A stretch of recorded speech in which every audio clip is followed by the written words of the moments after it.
Well, the BSU football team took the main stage Saturday afternoon as the showcase event of homecoming week. The Beavers had lost their last two games, so the perfect antidote for the mini losing streak seemed to be playing Southwest Minnesota State, a team that hadn't beaten BSU since 1997. Shane Lee was at the Chet Saturday, and he has the game recap. It was cold and wet when the Beavers met the Mustangs, but the spirit could not be dampened.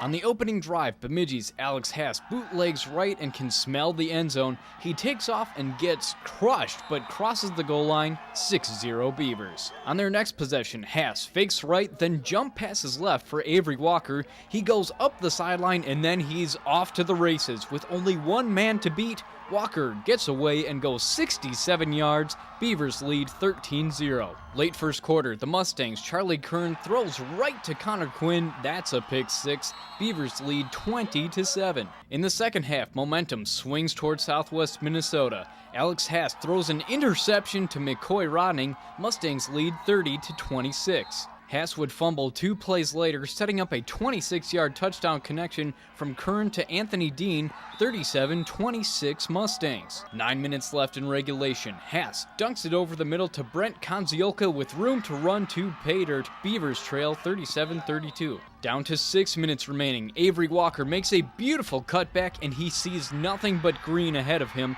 The 40-yard touchdown edges the Beavers in front, 38-37. But Southwest Minnesota takes the lead right back on a 33-yard field goal from Lance Schuvler. 2 minutes remaining. Haas drops back and somehow gets the ball to Matthew Summers. Great catch in field goal range. 48 seconds left. Bemidji's Zach Polkinen boots a 37-yard field goal through the uprights for the lead.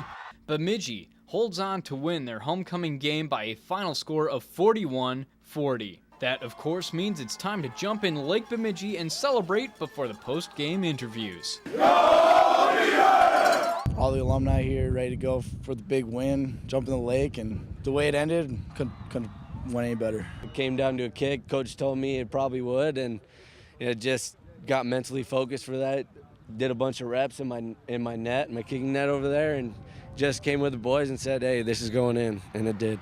Look what these kids are going to have now, these seniors. They're going to come back and talk about this one 20, 30 years from now and tell another generation of young Beaver football players about it, and it's going to be some fun stories. The game was certainly one to remember. Shane Lee, Lakeland News. Definitely a solid win for the Beavers. Bemidji State is now 2-2 and will hope to get above 500 Saturday at Minnesota Crookston. If you've enjoyed this segment of Lakeland News, please consider making a tax-deductible contribution to Lakeland Public Television.